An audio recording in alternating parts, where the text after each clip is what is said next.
Mr. President, it's important for me, for this body, to know that over the last 2 weeks in Los Angeles, my hometown, that we've seen masked federal agents in tactical gear ordered into our communities.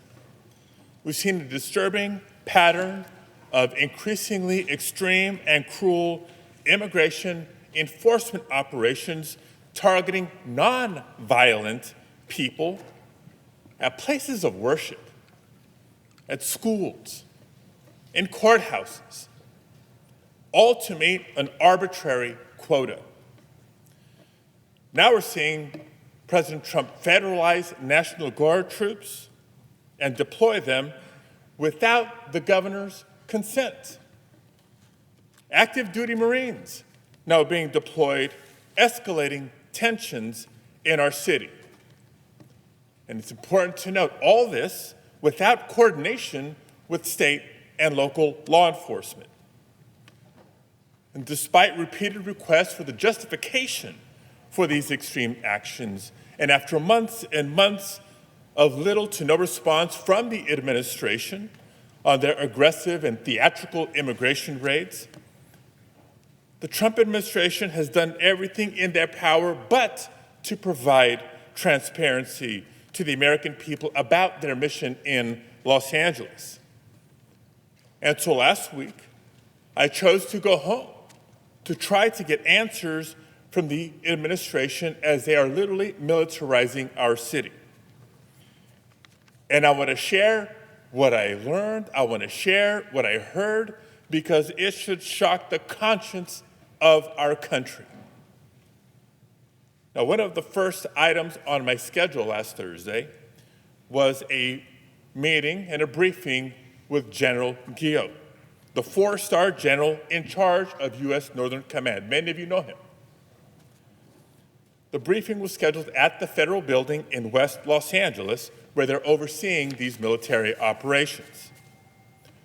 Now, colleagues, when the United States military is deployed domestically, when our troops are deployed against the wishes of the governor for the first time since 1965, against the wishes of the local mayor, and even against the wishes of local law enforcement, both the police chief and the sheriff, we are in uncharted territory. So in my effort to do my duty, to conduct congressional oversight, and to try to get answers from the Department of Defense that state and local officials were not receiving, I went to the federal building in West Los Angeles. I was met at the entrance, by a National Guardsman and an FBI agent who escorted me through security screening and up to a conference room for my scheduled briefing.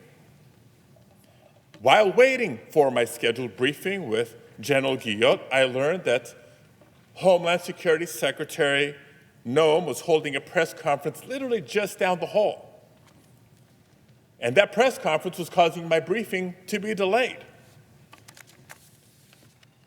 The thought occurred to me that, well, maybe I could attend this press conference and listen in. Just listen, in the hopes of hearing Secretary Noem provide some new information that could help us make sense of what was happening. I didn't just get up and go. I asked and was escorted by the National Guardsman and the FBI agent into the press conference. They opened the door for me. They accompanied me into the press briefing room. And they stood next to me as I stood there for a while, listening. And at one point, the United States Secretary of Homeland Security said that the purpose of federal law enforcement and the purpose of the United States military was to, quote, liberate Los Angeles from our governor and our mayor. To somehow liberate us from the very people that we democratically elected to lead our city and our state. Colleagues, let that fundamentally un-American mission statement sink in.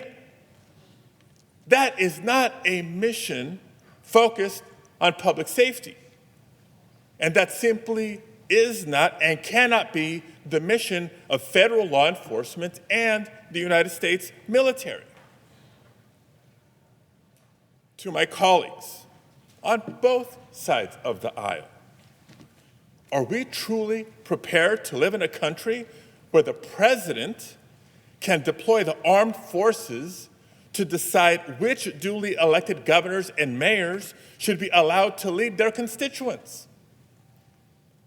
Is that really the precedent that we're okay with setting? As Secretary Noem herself said last year when she was governor of North Dakota, at the time she said, quote, "If Joe Biden federalizes the National Guard, that would be a direct attack on states' rights." That was Governor Noem, now Secretary Noem. Now, throughout this country's history, we've had conflict, we've had tumult, but we've never had a tyrant as a commander-in-chief. And that is not by coincidence. It's because the American people have always been willing to speak up and exercise their First Amendment right to protest, especially when our fundamental rights have been threatened. And as the proud son of immigrants from Mexico, it's that same right that I came to revere when marching through the streets with my family and my friends in 1994 in Los Angeles, protesting against the vile anti-immigrant rhetoric that was growing in California at that time. It was that year that a Republican governor was up for re-election and was down in the polls. And he turned to scapegoating immigrants to try to improve his political standing and his re-election chances. That fight is what inspired me to leave an engineering career behind and dedicate myself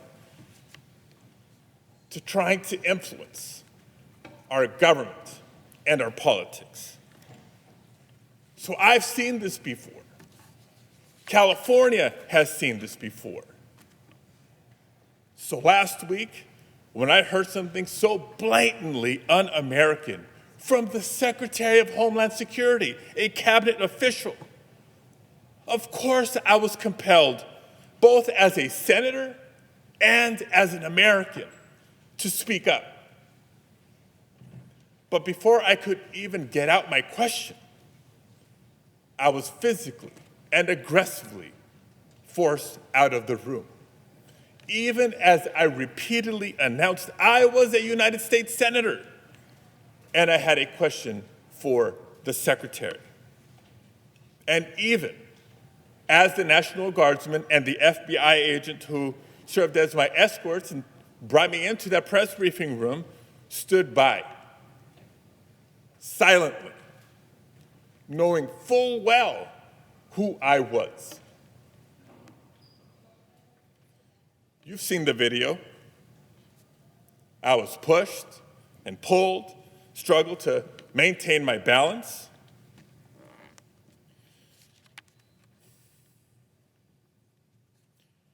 I was forced to the ground, first on my knees, and then flat on my chest. And as I was handcuffed and marched down a hallway, repeatedly asking, why am I being detained? Not once did they tell me why. I pray you never have a moment like this.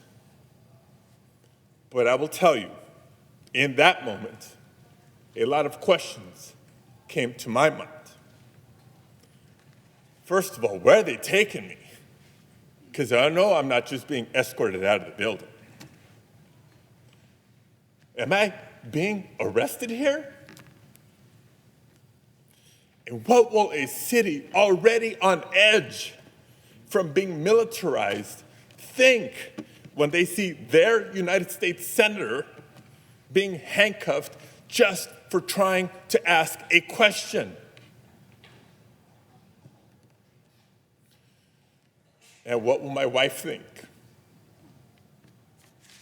What will our boys think?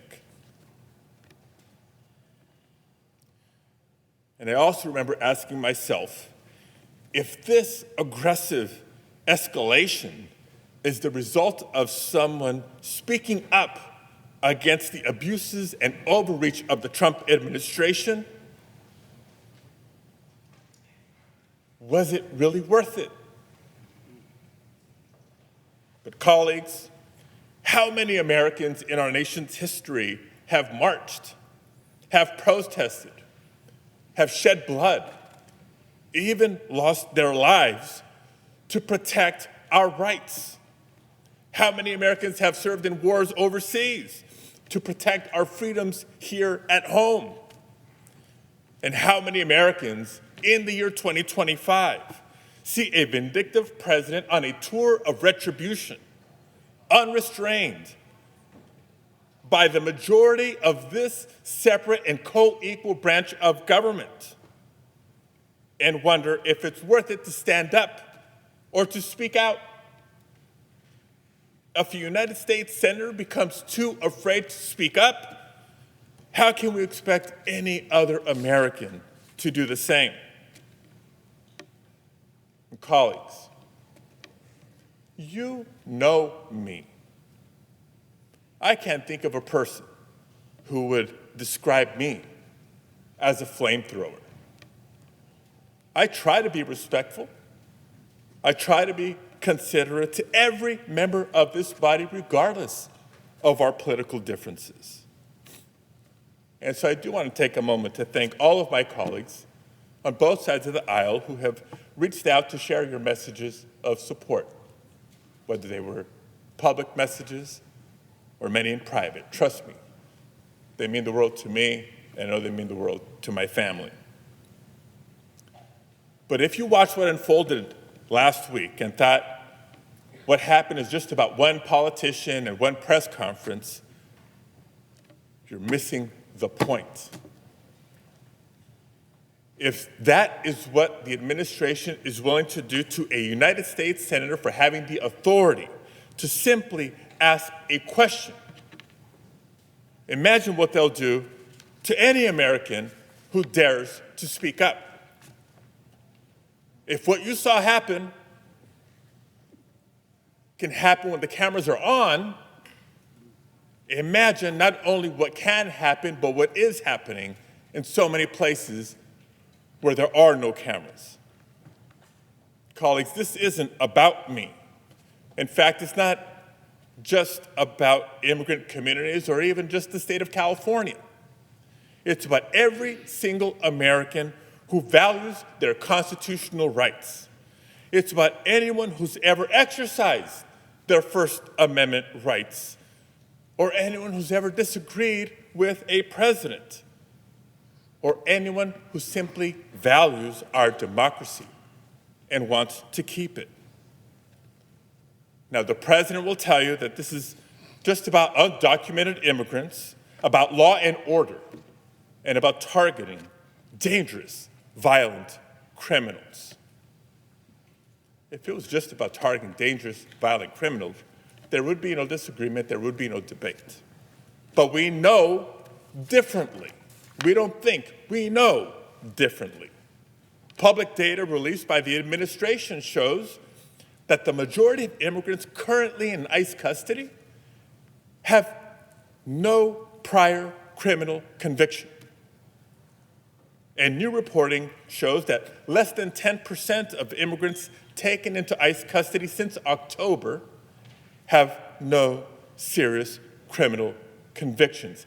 Less than 10%. But a couple weeks ago, it seemed that Donald Trump was at the lowest point of his presidency so far. He was drowning in a week of terrible headlines.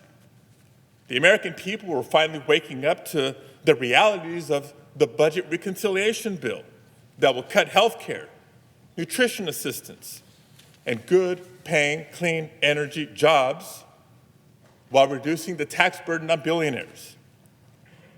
He was losing his tariff wars as the costs for everyday goods were continuing to rise. His promises to end Russia's invasion of Ukraine were falling flat, and he'd been handed loss after loss in federal court. He even had a very public breakup with Elon Musk. And I mention this only because we know what happens when the headlines turn on Donald Trump. When Donald Trump is having a bad week, he turns to the same tired playbook he always has. When in doubt, scapegoat immigrants and manufacture a crisis to distract the media from what's going on. That's the reason ICE raids ramped up in California. And when Californians took to the streets to peacefully protest, he bypassed the governor and federalized the National Guard.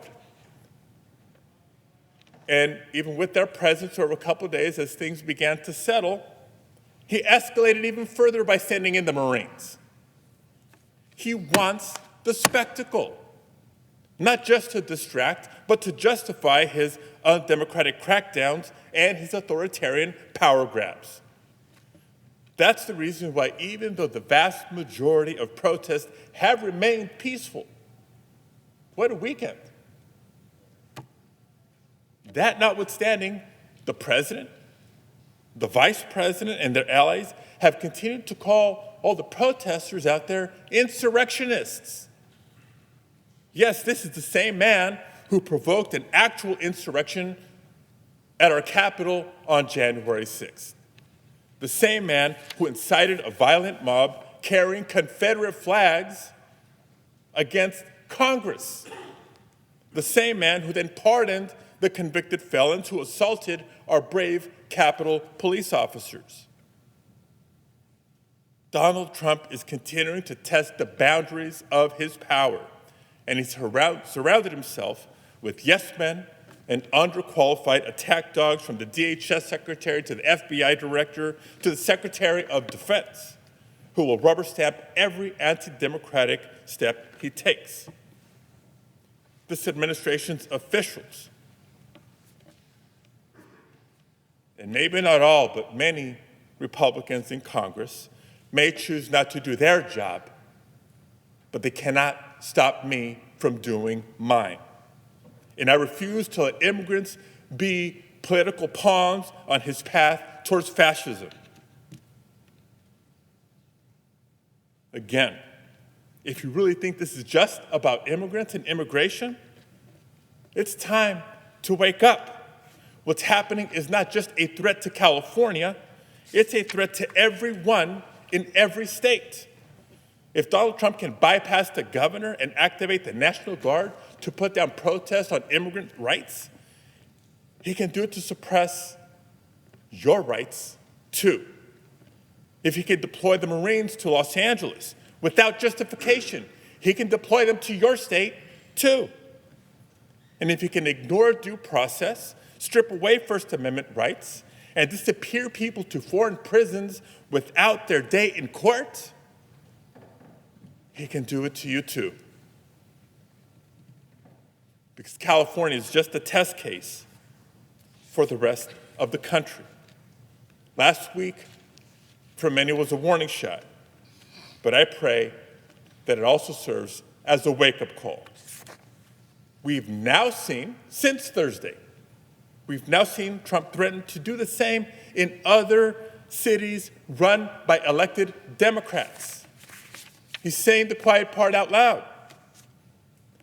It doesn't matter if you're a Republican or a Democrat or an independent. We all have a responsibility to speak up and to push back before it's too late. So I do encourage people to keep peacefully protesting. There's nothing more patriotic than to peacefully protest for your rights. Because no one's going to liberate Los Angeles but Angelenos. No one will redeem America, but Americans. No one is coming to save us but us. And we know that the cameras are not on in every corner of the country. But if this administration is this afraid of just one senator with a question, colleagues, imagine what the voices of tens of millions of Americans peacefully protesting can do.